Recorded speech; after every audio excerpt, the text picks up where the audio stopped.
దేవుడు అనేటువంటి వాడు కేవలం మాకు మాత్రమే, వీరికి కాదు అని భావించుండేవారు. ప్రియ సహోదరి, ప్రియ సహోదరులారా, యూదులు ఇంకేం భావిస్తుండేవారంటే, మేము ఎన్నుకోబడినటువంటి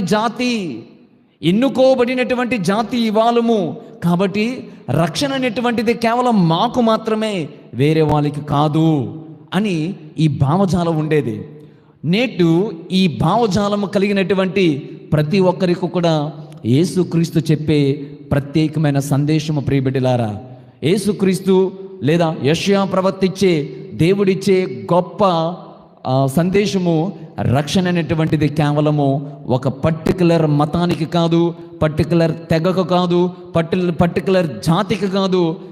రక్షణ అనేటువంటిది ఎవరైతే ఇరుకైన మార్గంలో ప్రవేశిస్తారో వారు రక్షింపబడతారు అని పరిశుద్ధ గ్రంథం పలుకుతుంది. ఇంకా లోతుగా ధ్యానం చేయడానికి ప్రయత్నం చేద్దాం.